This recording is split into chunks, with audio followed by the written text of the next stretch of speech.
UP के मुख्यमंत्री अब तक 2 बड़े शहरों के नाम बदल चुके हैं, रेलवे स्टेशन के नाम बदल दिए। 12 से ज्यादा शहरों और कस्बों के नाम परिवर्तन का प्रस्ताव भी सरकार के पास है। इन प्रस्तावों को लेकर सरकार सकारात्मक है। नाम बदलने का उद्देश्य सांस्कृतिक धार्मिक पहचान को वापस लाना है। इसी कड़ी में योगी आदित्यनाथ ने आज एक और बड़ा फैसला किया। उन्होंने एक और कस्बे का नाम बदलने का ऐलान किया है। डीएनए मित्रों, योगी आदित्यनाथ आज लखीमपुर खीरी पहुंचे थे।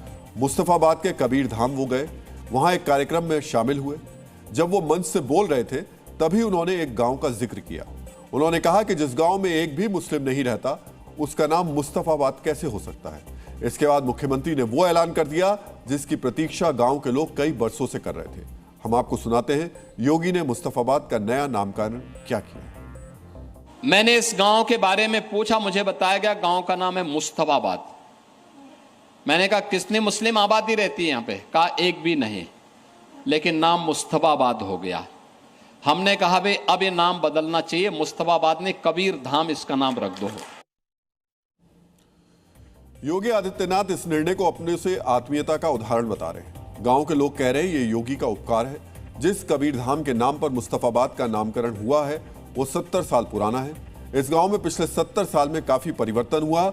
लोगों ने पहले भी कई बार गांव के नाम को बदलने का ज्ञापन दिया था, लेकिन पिछली सरकारों ने कभी सुना नहीं। अब योगी ने ऐसा फैसला क्यों किया वो भी उन्होंने खुद ही बताया। आप भी सुनिए। उन लोगों ने अयोध्या को फैजाबाद किया था, प्रयागराज को इलाहाबाद किया था, कबीर धाम को मुस्तफाबाद किया था। योगी आदित्यनाथ ने जिसका नाम नहीं लिया उन्हें सब जानते हैं। सदियों पुराने कट्टरपंथी शासकों के नाम परिवर्तन का लंबा इतिहास रहा है। एक रिपोर्ट के मुताबिक सिर्फ उत्तर प्रदेश में ही करीब 400 गांव, कस्बों और शहरों का नाम बदल दिया गया था। देश भर में यह गिनती 700 के करीब है। यह पाप बाबर से लेकर हुमायूं, अकबर और औरंगजेब तक सबने किया। डीएनए मित्रों, विलियम शेक्सपियर की लिखी एक पंक्ति है कि नाम में क्या रखा है। यह सवाल बहुत छोटा है, लेकिन इसका जवाब उतना ही बड़ा है। नाम में बहुत कुछ रखा है। असल में नामकरण एक वैचारिक युद्ध है। इसकी शुरुआत मुगलों ने की थी।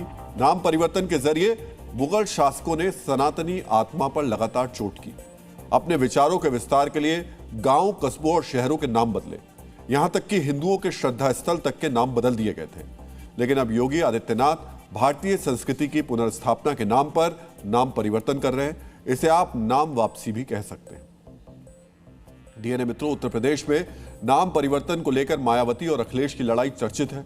दलित पहचान के नाम पर मायावती ने जो नाम रखे थे उसे अखिलेश यादव ने बदल दिया था, लेकिन योगी आदित्यनाथ ने नाम परिवर्तनों को दलित से उठाकर वहां तक ले गए जिसकी स्वीकार्यता राष्ट्रीय स्तर की है, जो राष्ट्रीयता से जुड़े हैं, जिसका सीधा सरोकार सनातन से है। योगी ने कट्टरपंथ के उस जख्म का इलाज किया जो सदियों से लोगों को दर्द दे रहा था। योगी आदित्यनाथ ने इसका आरंभ 2018 में किया। पहले मुगल सराय का नाम बदलकर पंडित दीनदयाल उपाध्याय नगर किया, फिर इलाहाबाद प्रयागराज हुआ, फैजाबाद अयोध्या हुआ और फिर यह उदाहरण बनता चला गया। राष्ट्रीय स्तर पर इसका विस्तार हुआ। डीएनए मित्रों, महाराष्ट्र में देवेंद्र फडणवीस 2 शहरों का नाम बदल चुके हैं। उत्तराखंड में पुष्कर सिंह धामी 12 स्थानों का नाम परिवर्तित कर चुके हैं।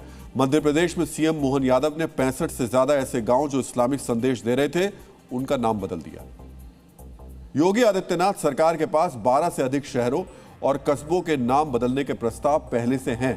अब उसमें एक और नाम जुड़ गया है। योगी ने ऐलान ऐसे समय में किया जब बिहार में चुनाव हो रहे हैं। बिहार के चुनाव में भी नाम परिवर्तन के योगी मॉडल की चर्चा हो रही है। मैथिली ठाकुर जहां से चुनाव लड़ रही हैं, उस अलीनगर का नाम बदलने का वादा किया जा रहा है। जब बिहार चुनाव में योगी और उनके मॉडल की चर्चा जोरों पर है तो हमारे संवाददाता ने वहां के लोगों से बात की। यूपी के मुख्यमंत्री को लेकर बिहार के वोटर क्या कह रहे हैं वो भी हम आपको सुनाना चाहेंगे। अपराधी पे बुलडोजर चल गया, इसलिए हम लोग बुलडोजर बाबा बोलते हैं। एक बार बाबा को आना जरूरी है, पड़ेगा। एक बार बाबा को बुला दीजिए, बोलिए आने के। बिहार को भी सिस्टम में ला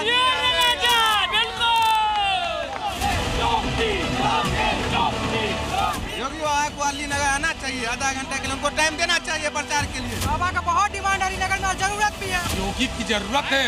बिहार में योगी की इसलिए जरूरत है कि चाहते हैं कि यूपी की तरह यहाँ भी अपराधी पर, भ्रष्टाचारी पर बुलडोजर चले। बुलडोजर एक्शन होना चाहिए बिहार में भी। बाबा अब यूपी छोड़ के सेंटर में विराजमान हो जाए। पूरा देश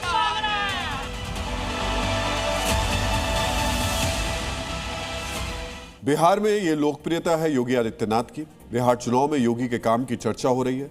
यही बात बीजेपी विरोधियों को चुभ रही है। राष्ट्रीय जनता दल के नेता हैं कारी सोहेब। वक्फ कानून पर विवादित बयान देने वाले कारी सोहेब के बारे में हमने आपको डीएनए में विस्तार से बताया था। इनकी नई पहचान अल्पज्ञानी नेता के तौर पर बनी है। वो योगी को लेकर कैसे बौखलाए हुए हैं वो भी आपको देखना और सुनना चाहिए। ये सब लोग बिहार के लिए काला नाग है, काला कौवा है। भाजपा के विषैले दांत को तोड़ने का मादा किसी में है तो लालू यादव, तेजस्वी यादव जी में है। हम नफरत की राजनीति नहीं करते हैं, हम मोहब्बत की राजनीति करते हैं। सुप्रीम कोर्ट कितनी बार लताड़ चुकी है यूपी सरकार को। क्या ये लोग बात मान रहे हैं? योगी जी तो रोज संविधान को तार तार कर रहे हैं। डीएनए मित्रों, सख्त कानून व्यवस्था को लेकर योगी का बुलडोजर देश भर में एक ब्रांड बन चुका है। उसी तरह सांस्कृतिक पुनर्निर्माण के लिए नाम वापसी अभियान भी एक ब्रांड की तरह ही है। देश भर के नेता योगी को फॉलो कर रहे हैं। असल में नाम बदलना सिर्फ भूगोल का नहीं, विचारधारा का नक्शा बदलने जैसा है। यह प्रक्रिया सत्ता की विचारों को सार्वजनिक स्थानों पर दर्ज कराने की रणनीति है। यह एक ऐसी प्रक्रिया है जिससे वोट बैंक तो सतता ही है, इससे विरासत की पुनर्व्याख्या भी होती है। और यही काम योगी कर रहे हैं।